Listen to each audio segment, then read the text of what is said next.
Hello, my name is Raylan. Last month, at a family BBQ, my sister raised a glass and announced she, her husband, and his parents were moving into my house, like it was some casual update. My mother clapped. My father laughed. They called it perfect. But what they didn't say, what they never say, is how long this plan had been in motion, how they slowly moved her furniture in, changed the mailing address, used my name to apply for a loan, and when I tried to speak up, they told me I was being selfish. I wonder, if they always knew they'd take everything from me, why did they smile to my face for so many years? And why did I let them? Do you want to know how far a family will go to erase one of their own? I pulled into the driveway 15 minutes later than I said I would, the scent of grilled meat already wafting through the neighborhood. Dad always started the charcoal an hour early, even if no one showed up on time. It was his way of pretending he had control over something, I guess. The backyard was already buzzing by the time I stepped through the side gate. White folding chairs were arranged in neat rows, mismatched paper plates teetered on laps, and everyone looked just a little too perfect under the string lights zigzagged overhead. Cousin Tara waved, mouth full, then turned right back to her conversation without waiting for me to come closer. I scanned for a seat. None at the main table, of course. That was full. Callista, her husband Joran, their two kids, Mom and Dad, Aunt Bernice, Uncle Dave. Even a woman I didn't recognize, but who looked like she belonged. No one looked up when I walked past. I felt like a guest in a place that used to feel like mine. "Raylan, there you are," Mom called out. She didn't stand, didn't make space, just waved vaguely toward the side. "Fix yourself a plate and relax." "You always get so tense at these things." I forced a smile, nodded, and made my way to the buffet table. Hot dogs, potato salad, that same tired coleslaw from the grocery store. I wasn't hungry. Just as I was about to turn away, I heard the clink of a spoon against a glass. Callista stood, her posture regal, holding a half-full wine glass like she was about to launch a campaign. "If I could have everyone's attention for a second," she said, voice honeyed, rehearsed. I paused mid-step. Something in my gut twisted. "So," she began, grinning toward her husband, "next week, Joran, the kids, his parents and I are moving into Raylan's house." A beat of silence, then applause. Applause. "Perfect!" Mom clapped louder than anyone. "Finally! That house has too much space for one person. This is the most sensible thing you kids have done." My legs went numb. I didn't move. Couldn't. I just stood there, holding a plate of food I hadn't even touched, wondering if I'd slipped into some alternate universe where reality had rewired itself.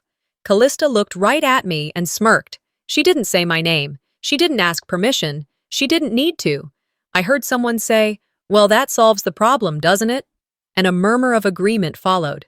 I hadn't even been consulted. Mom, still grinning, added, "It's about time you did something useful with all that space, Raylan." And that was it. That sentence, like a dull knife, twisting slowly. I set the plate down carefully, as if it were fragile glass. Then I reached into my tote bag, fingers brushing the cool edge of the manila envelope I had debated bringing all morning. I had almost left it in the car, almost, but something in me knew. I walked up to the buffet table, where Dad was slicing brisket, his back to me. Mom sat 3 chairs away, now laughing at something Callista said about redecorating the guest room. Odessa sat at the corner, quiet as always. I didn't say a word. I simply stepped between the coolers of sweet tea and lemonade, laid the envelope flat on the table, and pressed down on it like sealing a deal. "This is the final sales agreement," I said, my voice even but cutting through the chatter. "The house has been sold. I won't be there next week. Neither will any of you." It was like I had detonated a bomb in slow motion. Callista's smile cracked just slightly, the corners of her lips twitching as her wine glass dipped in her hand. Dad dropped the carving knife onto the table. It clanged, sharp against the wood. Mom blinked, her expression shifting from smug to stunned. "You're being dramatic, Raylan." I didn't look at her. Instead, I turned to Odessa. She didn't move, but her eyes met mine. And in that gaze, I found the only ounce of truth I needed. No nod. No tear, just recognition. They'd planned this, all of it. The champagne, the crowd, the staging. This wasn't a BBQ. This was an ambush. They hadn't just assumed they could take my space. They believed they were entitled to it. Callista cleared her throat, trying to gather herself. You sold it? Without telling anyone? You mean without asking for permission? I tilted my head. That's funny. Considering no one asked me before announcing they were moving in. Joran shifted in his chair, suddenly aware of the social weight shifting under them. Mom spoke again, sharper this time. Raylin, let's not make this a scene. Too late, I said, picking up the envelope and holding it in the air for anyone who hadn't heard. You made this a scene the moment you decided my life was open for negotiation. Callista muttered something, but her voice cracked halfway through. I didn't care enough to ask her to repeat it. I turned away, walked toward the patio doors, the late sun casting long shadows on the grass. Behind me, murmurs rose, confused, judgmental, defensive. I didn't need to hear them to know the narrative was already forming. She's overreacting. She's always been sensitive. She should be grateful we wanted to live with her. I'd heard it all before. Odessa caught up with me at the threshold, touched my arm. You did the right thing. I know, I whispered. My hand wrapped around the keys in my pocket. From behind, Callista called out, her voice brittle, desperate to regain control. You did this to humiliate me? I stopped, turned slightly, not enough to face her, just enough so my words could land. I've spent my whole life being the easy one, I said. Not anymore. They may have moved in, but they'll never own this story. That thought clung to me like humidity on skin. I repeated it under my breath as I slid the key into my front door 2 days after the barbecue, 2 days after the bombshell, the applause, and the silence that followed. I had spent those 48 hours pretending to live a normal life, answering emails, attending virtual meetings, watering the plants on my apartment balcony, as if I didn't feel the weight of my house keys digging into my palm every time I reached into my purse. It was all smoke and mirrors, and I was exhausted from holding up the illusion. The minute I stepped into the house, the air hit differently. It didn't smell like my home. It smelled like baby powder, microwave popcorn, and the faint staleness of cardboard. At first, I thought I had entered the wrong place, but there, just past the entryway, was my framed watercolor of a magnolia tree, only it had been moved, shifted to the side to make room for a wall-mounted coat rack I'd never seen before. Beneath it sat 3 pairs of children's shoes, lined up perfectly, and a diaper bag with a blue keychain labeled Grammy's House. I walked into the living room and stopped cold. Boxes, everywhere, labeled in big black Sharpie. Callista, seasonal decor. Joran's office stuff. Kids, winter clothes. Some were open. A colorful toy piano peeked out from one. A rolled yoga mat leaned against my reading chair. The couch had been pushed aside to make space for a toddler playpen. My breath caught, but I didn't exhale. I walked slowly toward the kitchen, heart pounding in quiet fury. A brand new fridge sat where my older one used to be, still wrapped in protective plastic. There was a sticky note taped to it. We'll finish setting up tomorrow. Hope you don't mind. Mom. Hope I don't mind. I stared at the note for several seconds before pulling it down and crumpling it in my hand. I didn't remember walking to the hallway. I just remember standing there, staring into my bedroom. Except it wasn't just mine anymore. Half the closet was filled with clothes that weren't mine, dresses I would never wear, shoes I would never buy. A toiletry bag rested on the nightstand, and a second phone charger lay plugged in near the bed. I turned around and left. I didn't slam the door. I didn't cry. I didn't say a word. I just drove. Odessa answered on the second ring. You're outside, she said before I could speak. I nodded, forgetting she couldn't see me. Come in, honey, she said gently. The kettle's already on. I sat at her kitchen table, nursing a lukewarm cup of tea I never sipped. They didn't ask, I said. They never do, Odessa replied, no surprise in her tone. It was my house, I continued. I paid the mortgage. I fixed the pipes when they burst. I chose the paint colors. I lived there.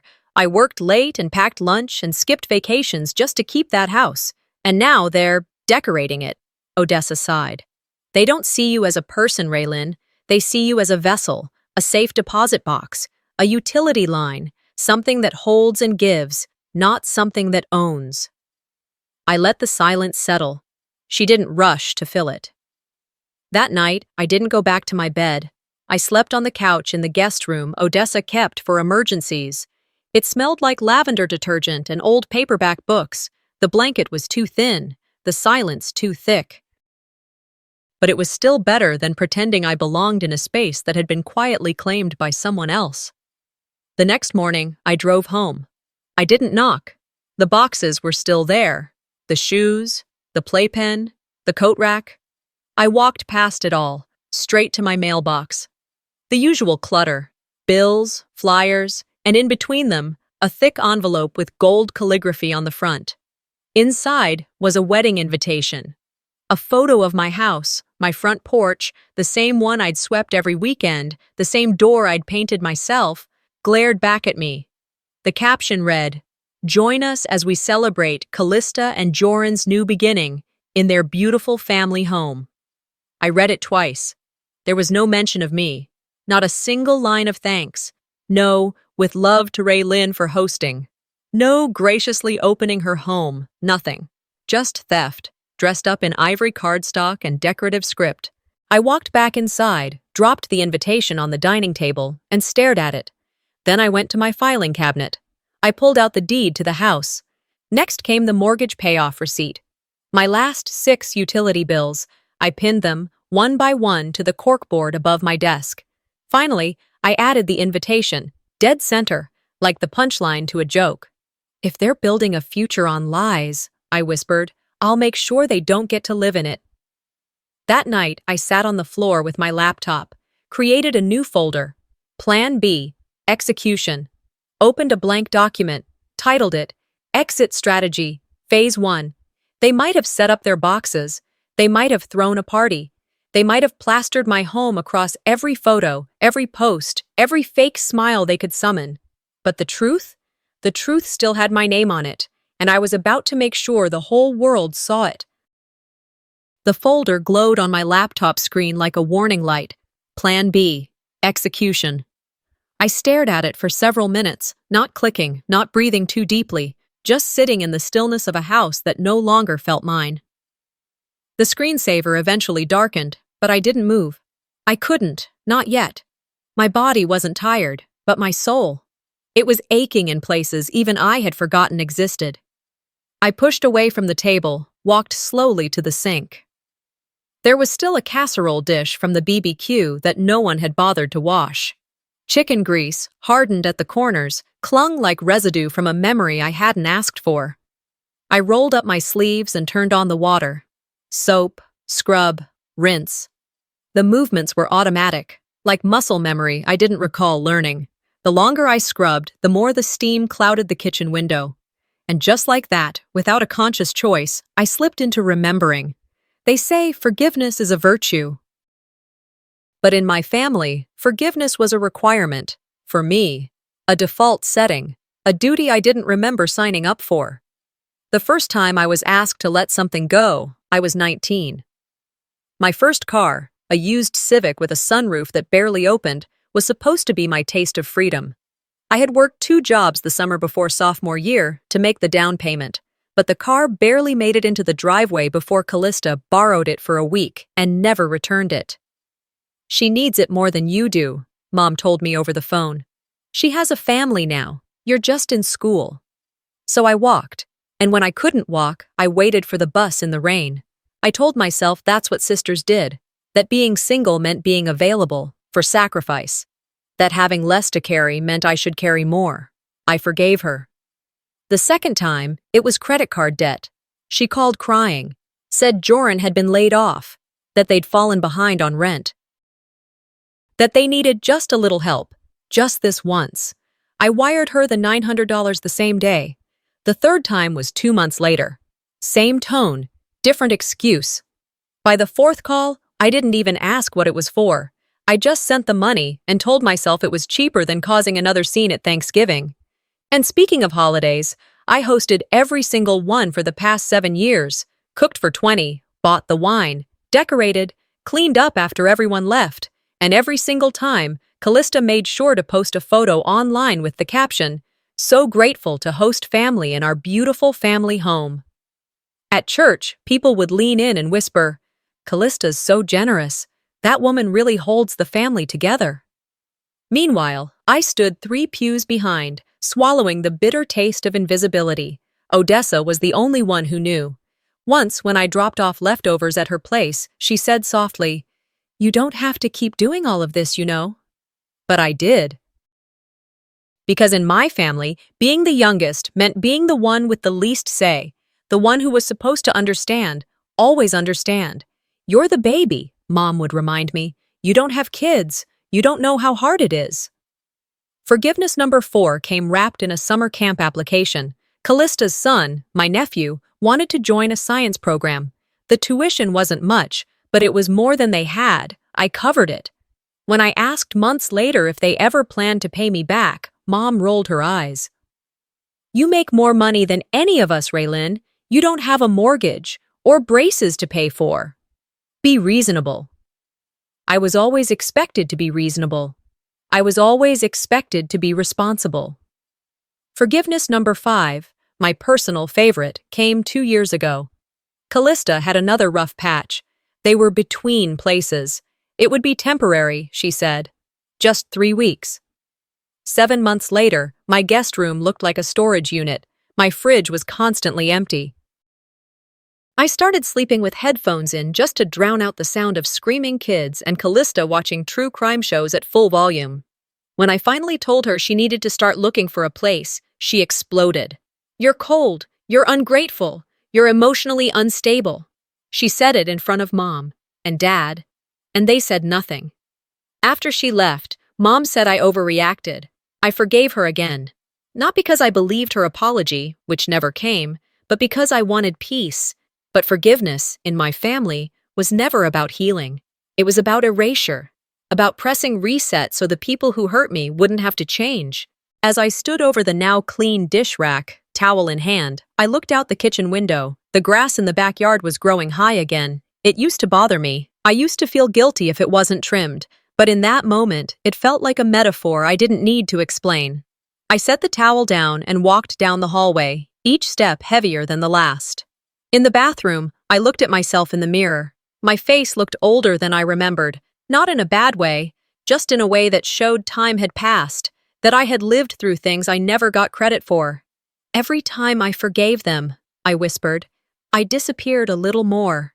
My reflection didn't blink, just stared back, tired but firm. I walked to my bedroom closet and pulled down the gray box from the top shelf, the one I'd labeled Receipts Memories. Inside were emails, printed screenshots, bank statements, even handwritten notes. Evidence of the things they swore I was imagining. I spread them out on my bed like puzzle pieces. They wanted a story where I didn't exist. I was going to write a new ending. I folded the last printed email and slid it into the folder with slow, deliberate fingers. The silence in my bedroom had a weight to it now, different from the silence I used to crave. This wasn't peace. This was the tension before thunder. I slipped the folder beneath my bed and turned off the light. I didn't sleep much that night. I kept waking every hour or so, not from nightmares, but from a dull awareness, like my subconscious was keeping watch. The next morning was a Monday. I forced myself through a routine that used to bring stability: shower, coffee, blouse pressed crisp. But by the time I backed out of my driveway to head to the office, I couldn't ignore it any longer. There was a car I didn't recognize parked across the street. It wasn't there last night. I drove slowly past it, enough to memorize the plate. Georgia tags. Charlotte's not a small town, but it's not a city where out-of-state cars loiter for no reason in front of single-family homes at 7:30 a.m. on a weekday. I kept driving, but my grip on the steering wheel was tighter than usual. Later that evening, after work, I returned to find the same car gone. Instead, Mr. Chen, my neighbor 2 doors down, was watering his azaleas. He waved when he saw me. "Miss Raylan," he called out. "You expecting construction soon?" I frowned. "No, why?" He tilted his head and adjusted his glasses. "There was a man here yesterday. Clipboard, tape measure, walked the whole perimeter. Said he was pre-checking for backyard renovation. Figured you'd finally decided on that deck." I blinked. "I haven't hired anyone." "Oh." He looked surprised. He acted like he belonged, had a little vest on, took notes. I thanked him, but my smile was strained. The kind that tells a neighbor you appreciate their concern while your mind is already running in every other direction.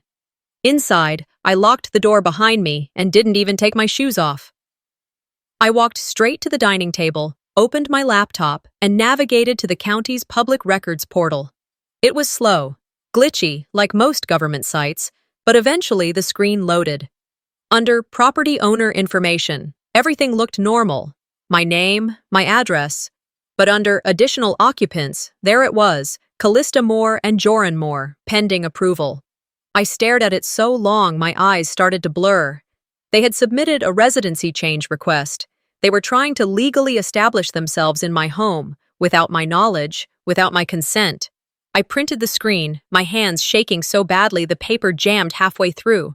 I fixed it, reprinted, and then just sat in the kitchen, staring at it. This wasn't just entitlement anymore. This was trespass. This was deception, premeditated and coordinated. I didn't cry. I didn't even feel surprised. I felt something colder, something that hummed low and steady beneath my skin. The next day, I left the house early and walked to Odessa's. She opened the door before I even knocked. "I saw your face through the window," she said, ushering me in. "You looked like someone carrying a funeral in her purse." I handed her the paper. She read it in silence. No gasps, no exclamations, just a long, slow exhale. "They've been planning this for months," she said softly. "You were never meant to know, until it was too late." I nodded. She poured me tea. I didn't drink it. Instead, I went home and opened every drawer, every digital folder, every storage bin. I laid out bank statements, screenshots, messages from Callista. Every time she hinted that family should stick together, that your house is so much nicer than mine, that it just makes sense. I made a list, a timeline, a war map. Each note, each photo, each file was another brick in a wall I was building, not to hide behind, but to keep them out. By the following afternoon, I had my first consultation with a real estate attorney. She was sharp, fast-talking, and didn't blink when I laid out the situation. "You're the sole owner?" she asked, tapping the document. "Yes." "And you never signed anything allowing them to move in?" "No." "Then you've got leverage," she said simply. "They can't claim residency without proof, but you'll need to move quickly." She slid a folder across the table. "Start documenting every instance of unauthorized entry, every utility charge, every witness. The more evidence you collect now, the easier this gets later." I left that office with a folder of my own, except mine held something better than paperwork. It held validation. That night, I sat at my kitchen table and wrote one text. 2. Mom, Callista, and Joran are not to make changes to my house. No documents involving my home are to be submitted under my name again. This is not negotiable. I stared at the screen for a few seconds before pressing send. The delivered checkmark appeared instantly, but the response took 6 hours. From Mom, "We'll talk when you calm down." Not, "I didn't know." Not, "That's not true." Just, deflection. Delay. Gaslight wondered 1. The sun had already set when I went to check the mail. Bills, flyers, one catalog from a furniture company I'd never ordered from. And then, tucked between the electric bill and a pizza coupon, was a plain white envelope. No return address. Handwritten, my name in familiar cursive. Inside, one sentence, written in blue ink. "Don't do anything you'll regret. Family matters should stay in the family, no signature." But I knew my father's handwriting like I knew my own. I held the note for a moment before folding it back into the envelope. I didn't tear it up. I didn't burn it. I added it to the folder labeled evidence. Let them keep writing their story. I was writing mine now, with ink that didn't disappear when the lights went out. I stared at the note for a long time after folding it back into the envelope. Dad's handwriting was unmistakable. Tight loops, firm slants. He used to write my excuse notes in school with that same penmanship, neat and measured. Back then, those notes got me out of gym class. Now, they came with veiled threats. I didn't regret not calling him. I didn't regret not calling any of them. I left the envelope on the kitchen counter, right next to my unopened electric bill, then stepped outside for a walk. It was late morning, air thick with pollen and tension. The kind of spring day that should have felt hopeful. Instead, every step sounded like a ticking clock. By the time I returned, Odessa was waiting on my front porch. She didn't say hello, just handed me her phone with the screen already open. A screenshot, group chat, family thread. I didn't recognize the number who sent it to her. No name attached, just the message. You should see this. Raylin deserves to know. I read it once, then again. She's always been soft. Make her feel guilty. Play the health card. She'll fold. She always does. I handed the phone back to Odessa and sat down on the porch step. She'll fold. 3 words. A prediction. A sentence they wrote as if I were a chess piece they could move at will. Not this time. I didn't ask Odessa who had forwarded it. Maybe she didn't know. Maybe she did and was protecting them. Either way, I didn't care. I stood, walked inside, and waited. It didn't take long. By 1:14 p.m., my phone rang. Mom's name flashed on the screen. I let it ring once, twice. Then I answered. Raylin. Her voice shook, like someone trying to fake tears but hadn't practiced enough. I fell. I'm at urgent care. And they think I might have fractured my hip. My stomach turned, but not with fear, not with guilt, with precision. Which clinic? I asked. She named the one on Briarwood, the one near Callista's house, not the one near hers. I'll be there soon, I said, and hung up. I didn't rush. I took a shower. I brushed my hair.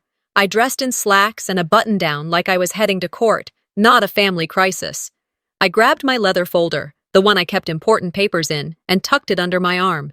It was 45 minutes later when I walked into the clinic, and there she was, sitting in the waiting area, legs crossed, cup of tea in hand, scrolling her phone like she had all the time in the world, not a bandage in sight, not even a limp.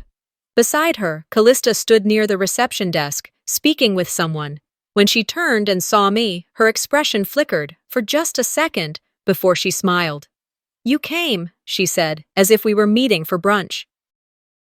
I looked at Mom. You fell? She stood up slowly, more for show than necessity. The pain eased up once I got here. Maybe it was a false alarm.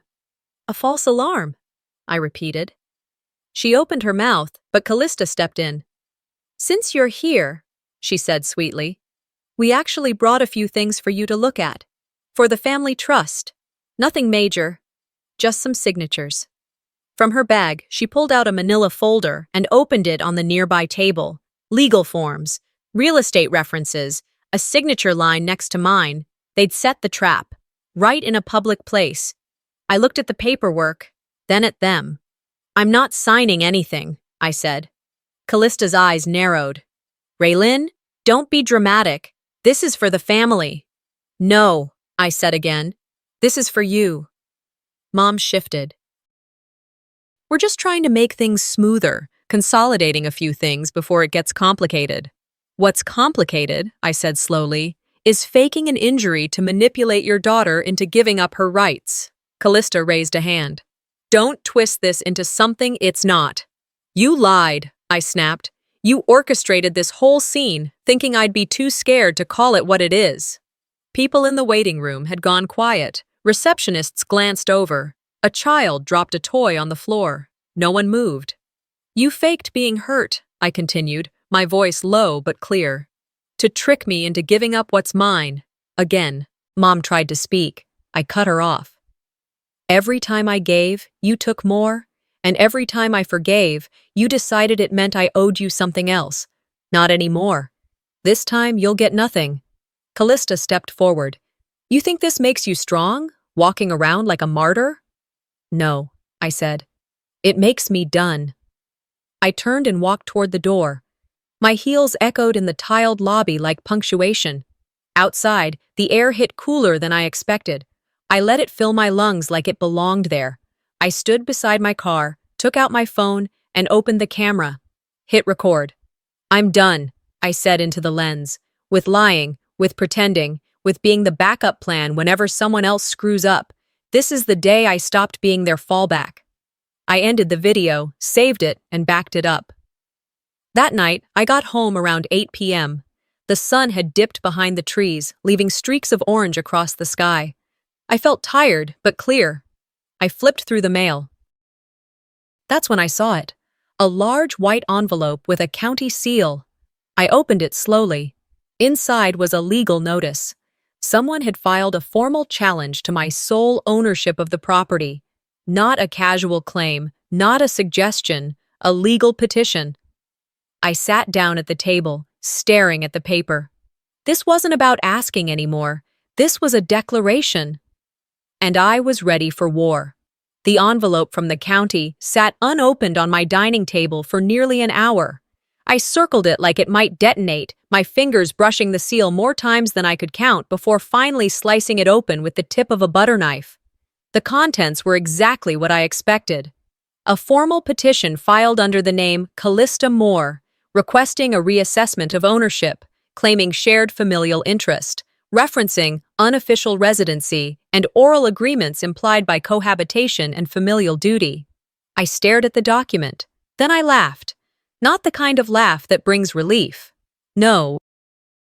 This was the hollow, sharp-edged kind that comes when you've been insulted so thoroughly, so precisely, it almost becomes poetic. They hadn't just crossed the line. They'd stomped on it, danced over it, and now they were trying to turn it into a red carpet. The next morning, I didn't go into work.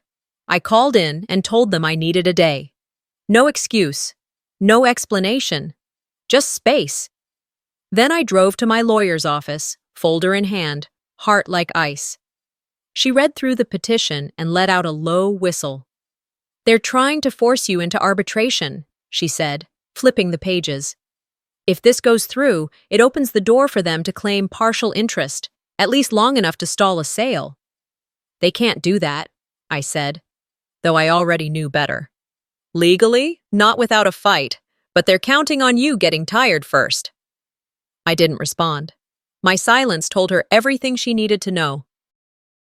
By noon, I had copies of every necessary document, the deed, my closing schedule, the inspection report, the attorney's letter of response. I tucked it all into a manila envelope, thicker than I'd intended, and drove straight to my parents' house. Dinner was already set up. They were hosting again, pretending like we were all still one big happy clan. Callista was laughing when I walked in, something about wallpaper samples and custom lighting for a nursery. She went quiet when she saw me. So did everyone else. I didn't speak right away. Just walked to the center of the dining table, set the envelope down, and said calmly, "This is the final sales agreement. The house is no longer mine. The closing is scheduled in 30 days. You could have heard a fork drop. Callista's expression froze, smile still hanging like a curtain caught mid-breeze. Joran leaned forward, confusion settling across his brow. My mother stood slowly. What are you talking about? I opened the envelope, pulled out the deed transfer, then my iPad, tapped through screenshots, emails, legal notices. I laid each one down like evidence at a trial. You filed a residency change request behind my back, I said, not looking at Callista. Used my name on loan applications, attempted to assign financial responsibility to me for a business I never agreed to be part of. You tried to claim what wasn't yours. Callista scoffed, finally regaining her voice. This is unnecessary, Raylan. We're family. No, I said, meeting her eyes. You're predators, and I'm done being prey. Mom started to speak, but I turned toward her, still holding the iPad. You knew, I said. You stood by while she filled my house with her things, rerouted my mail, moved my furniture, and planned a future in a home she didn't build. I tried to keep it quiet. You tried to steal it loud. Dad cleared his throat. This doesn't need to be dramatic. Then you shouldn't have made it so public. Callista stepped forward, reaching for the papers. You're blowing this out of proportion. I didn't flinch. Touch that, and I file an injunction. Everyone stood still. I gathered the documents slowly, placed them back into the envelope, and turned to Odessa, who sat quietly near the window. She gave me a small nod, the kind that said, "This time, you did it." I walked over, kissed her on the cheek, and headed for the door. I didn't raise my voice. I didn't slam anything. I didn't look back. The sound of my heels on the tile echoed behind me like the beat of war drums. Except this wasn't a declaration. It was the conclusion. At least, that's what I thought. I reached my driveway just after sunset, the last light of day fading behind me as I hit the garage door opener. Nothing happened. I tried again. Still nothing. So I stepped out, fished my keys from my purse, and walked around to the side door. It was unlocked. The hairs on my neck rose before I even stepped inside. The overhead bulb flickered once before illuminating the space, and there she was, Callista, standing in the middle of my garage, surrounded by half-unpacked boxes, kids' toys, a folding chair, a rug rolled up against the wall. "You can't just erase me," she said, eyes wide, voice shaking. I didn't move. "You think you can sell the house, walk away, and pretend none of this happened?" she said. "That I don't exist? That what we shared doesn't count?" "What we shared?" I asked, stepping in, slowly closing the door behind me. "What exactly did we share, Callista? You took, I gave. That's not a bond, that's a transaction, one I never consented to." Her lips trembled. "I needed help." "You needed control," I said, voice low. "And now you're losing it." She looked around like the boxes might offer her a hiding place. "I don't have anywhere else to go." "You should have thought of that before trying to take everything from the one person who never asked you for anything." Her shoulders sagged. The performance drained. I didn't wait for more. I walked past her, into the house, locked the garage door behind me, and called my attorney. "Add unlawful entry to the file," I said. Then I sat down at my kitchen table, poured myself a glass of water, and waited for the adrenaline to pass. It didn't. Callista's voice echoed in my head all night. "You can't just erase me." I didn't respond to her then. I just walked past her in my own garage like she was a stranger standing in the wrong house.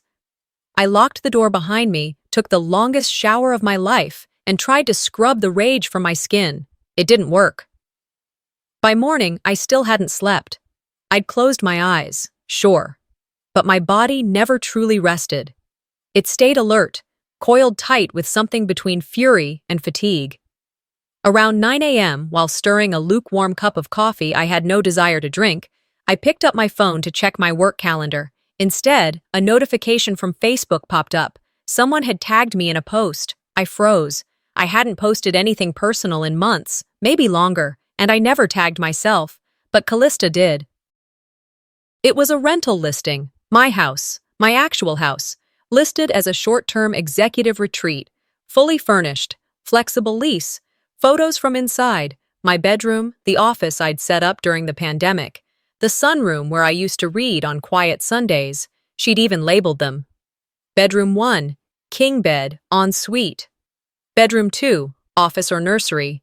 Family-owned home, available immediately. Contact Callista Moore. The ad had 5 likes and 1 comment already. Someone had written, "Looks lovely. DM'd you." I dropped the phone. My hand was shaking too much to keep holding it. I stared at the floor, then let out a breath I hadn't realized I'd been holding since the night before. I felt stripped, not just of a house, but of every layer of privacy, dignity, and sanity I had left. She hadn't just overstepped. She'd bulldozed through the last boundary I hadn't even realized was still standing. That same morning, I called Mom, told her we needed to meet. No excuses. No rain checks. We met at the coffee shop on 5th and Hawthorne, neutral territory. She looked worn out when she walked in, as if the drama had aged her 5 years in 1 week. But when she saw me, she still managed to flash that same tight-lipped smile she always used when trying to downplay damage. "I thought we agreed not to escalate things," she said as she sat down. "I never agreed to anything," I replied. She sighed. "You've made your point, but you need to remember, Callista is going through a lot." I stared at her, silent. "She's always felt like she had to fight harder for what you were just given." I blinked, then let the quiet stretch. "What was I given?" I asked finally. She faltered. "The house. I bought that house. With my money. I didn't take it from her. I took it from overtime shifts and missed vacations. Don't insult us both by pretending otherwise." She lowered her eyes to her coffee. After a pause, she spoke again, quieter. "I was the one who filled out the housing assistance form, with your name." I stared at her. I didn't move, didn't flinch. "I thought, if we listed your name as a cosigner, they'd process it faster. It was only temporary."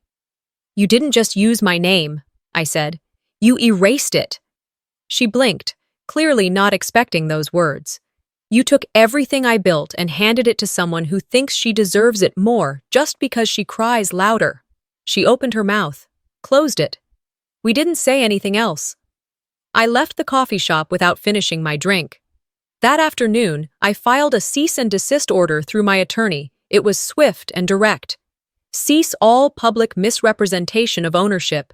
Cease all online posts claiming right to rent or profit from said property. Cease unlawful occupancy.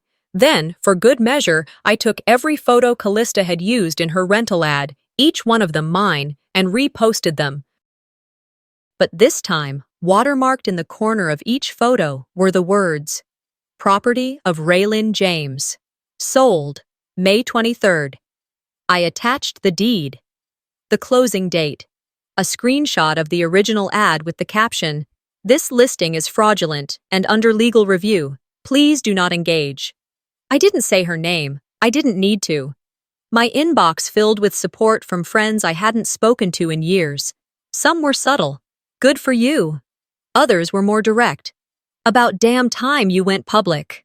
I didn't smile. I didn't cry. I didn't feel triumphant. I felt ready. Later that night, just as I was finally unwinding on the couch, my phone buzzed. A voice memo from Joran. I almost ignored it, but something told me to press play. His voice was quiet, strained. "Hey, I shouldn't be sending this, but you might want to be around tomorrow. There's going to be a celebration at the house. She's invited the whole church, and she's not telling anyone you sold it." My thumb hovered over the pause button, but I let it finish. "She's saying it's hers now, that she finally got what was always meant for her. I just thought, you should know." Click. I sat there, phone still in my hand, the room silent except for the ticking of the kitchen clock. She's inviting the whole church. I stood slowly, walked over to my kitchen, and opened the drawer where I kept my original closing documents. Tomorrow, they would try to crown her queen in a house she never owned, and I would be waiting with the truth. By morning, I was dressed in black slacks and a gray blouse, sleeves rolled, hair tied back, not because I was mourning anything, but because I needed to look like I meant business. The party was scheduled for noon, but before I left the house, I went to the kitchen, where a small flash drive sat exactly where my father had left it, on the edge of the counter, beneath a sticky note that had long since lost its grip. I hadn't touched it the night before. I wasn't ready. Now I was. I plugged it into my laptop, expecting more damage, maybe financial records, or even photos meant to humiliate me. What I found was far worse. A spreadsheet, clearly labeled, House Plan, 2023. There were tabs, each with its own title. Utilities. Furniture placement. Timeline. Emotional contingency. I opened them one by one. The first listed when Callista's mail began forwarding to my house. The second outlined when my guest room was converted, complete with furniture sourced from her in-laws. Then came the monthly checklist. January. Start moving boxes discreetly. February. Plan BBQ. Announce move-in. March. Legal co-residency application. April. Submit housing aid. Use Raylyn's name. May. Establish public perception. We live here. June. Push for full asset alignment. And at the bottom, bolded. Contingency plan. If Raylan resists, isolate her emotionally. Use guilt. Control narrative. The screen blurred. Not from tears. I didn't have any left for them. But from the sheer scope of it all, this wasn't messy family dynamics. It was a playbook. I hit print. 15 pages of strategy to erase me from my own story. I slid the papers into my evidence binder, zipped it closed, and took a deep breath. Let's go crown a queen in a stolen castle. It was already crowded by the time I arrived. The neighborhood looked different somehow. Brighter, bigger. I wasn't sure if it was the sunshine or the balloon arch stretching across the driveway. Folded white chairs lined the lawn. Buffet tables overflowed with food. Barbecue again, like déjà vu. A banner across the garage door read, "Welcome home, Callista Joran." Church members milled about, hugging each other, complimenting the decor. I spotted 3 people from Mom's Bible study group, one of Dad's old co-workers, even Pastor Glenn from First Baptist standing by the lemonade table. Callista stood near the porch steps, holding a wine glass and beaming like a first lady on election night. She wore a flowing pale pink dress. Her hair was curled. Her nails were painted a shade too light to be accidental. She was in full performance mode. I waited until the small band they'd hired began a song break. Then I walked up the driveway, binder in hand, quiet but direct. Voices lowered, heads turned. She saw me. Her smile didn't falter at first, but her eyes did. "Raylan," she said with syrup, "I wasn't sure you'd come." "Neither were you," I said. Joran appeared beside her. He looked tired, pale. "I'd like to say a few words," I said, turning toward the small crowd without waiting for approval. Silence settled.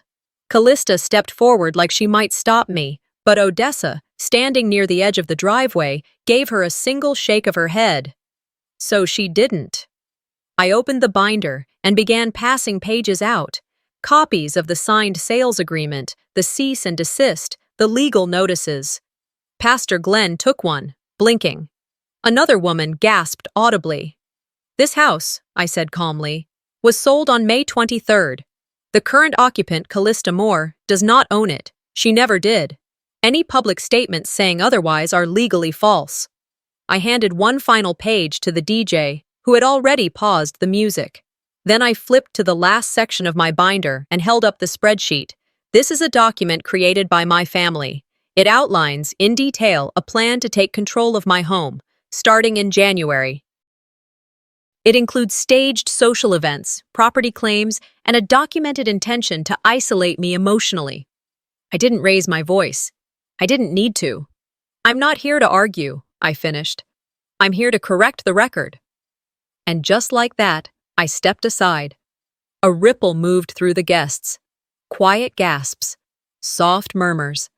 People slowly backing away from Callista, who stood frozen, wine glass trembling. Someone asked, "Wait, this isn't her house?" Another said, "Did she really use your name for assistance?" Odessa finally moved, walking toward me, placing a gentle hand on my back. "Let's go," she whispered. But before we did, we both turned just in time to see Callista drop her glass. It shattered at her feet. She didn't bend to clean it. Joran stepped away from her. Pastor Glenn closed his Bible and said quietly, "We won't be doing the blessing today." That was it. No screaming, no apologies, no confrontations, just silence, louder than anything she could have said. Odessa and I walked slowly toward my car. The banner above the garage sagged slightly in the breeze, one corner slipping loose. I opened the door, slid into the driver's seat, and stared at the house one last time. The lawn was still green, the porch still swept, but the illusion was gone. As I turned onto the main road, my phone buzzed. Text from Mom. "You humiliated your sister. You've become someone I don't recognize." I read it twice. Then I whispered to myself, barely audible, "I finally recognize myself." The morning after the party, I opened the blinds in my new apartment for the first time. The view didn't overlook a backyard, no hydrangeas to water, no brick path I laid with my own 2 hands. Instead, I saw traffic below and the rooftops of other buildings, some with laundry swaying on balconies. It wasn't picturesque, it wasn't cozy, but it was mine. Boxes still surrounded me, half labeled, half forgotten. I was in no rush to unpack. My hands hovered over a familiar one marked Old Files. I hadn't opened it during the move, not because I forgot, but because I wasn't sure I could yet. But today felt different. I sliced the tape open and sifted through papers, tax returns, expired insurance documents, some greeting cards yellowing at the corners, and then, nestled between an old planner and a dusty photo album, I found the envelope. My name was written on the front in my grandmother's handwriting. Firm. Intentional. I sat on the floor right then and there, back against a bare wall, knees up to my chest, and opened it. Inside was a single piece of paper. No date, no formatting, just her voice, in ink. I know they will try to take what's yours. You are not selfish for saying no. Protect yourself first. I read it 3 times. I didn't cry from pain. I cried because someone, once, had known exactly what would come, and still believed I was worthy of keeping what I'd built. It wasn't just a letter. It was permission. Permission to stop explaining, to stop negotiating, to stop apologizing for taking up space in a world that had always tried to minimize me. By early afternoon, I felt steady enough to meet with the new buyer. We arranged to meet at a coffee shop tucked inside an old converted bank near uptown. When I walked in, she was already seated by the window, wearing a rust-colored linen jacket and soft gray curls pulled back loosely. Her eyes lit up when she saw me. "Raylan," she said, standing. "It's good to finally meet face to face." "Thalia," I replied, shaking her hand. She smiled. "You probably don't remember me, do you?" I paused, tilting my head. "I was a client of yours years ago. The IRS was after me for something my ex-husband did, and you helped me sort it out. Didn't charge me a thing." My mouth parted slightly. It came back in pieces.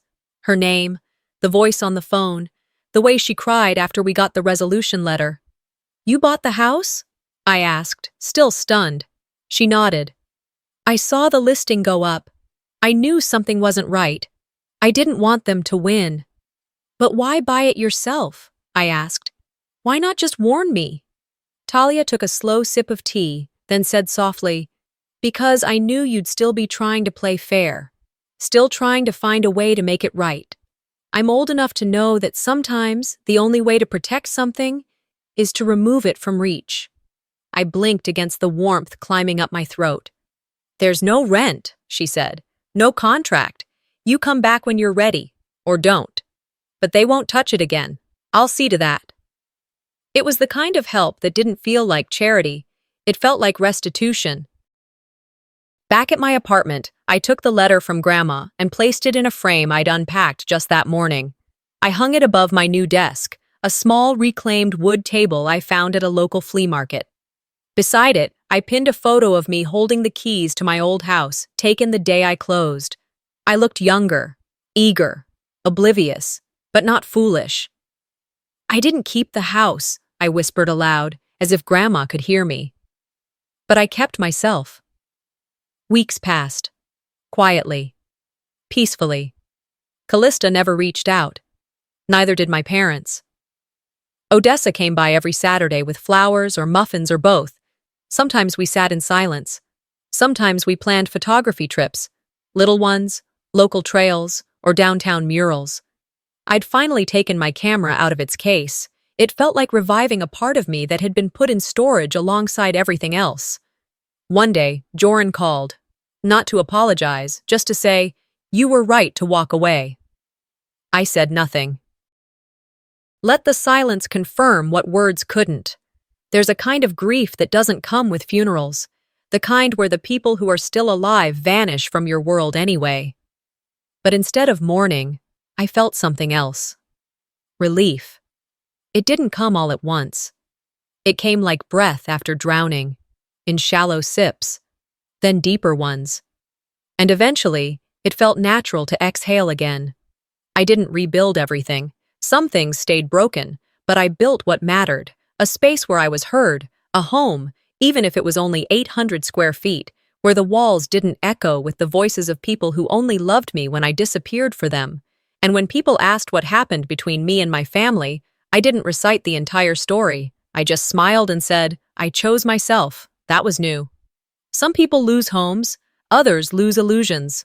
I lost a family I never really had, but found something better, peace that no one can steal. Some people will call it selfish when you finally draw a line, but maybe the real selfishness is expecting someone to carry the weight of an entire family without question, until they break. If you've ever been the quiet one, the reliable one, the one everyone assumes will understand, then you already know. Silence can feel like a slow erasure. So tell me, have you ever been treated like a backup plan in your own life? Let me know in the comments. And don't forget to subscribe for more powerful family stories that hit close to home.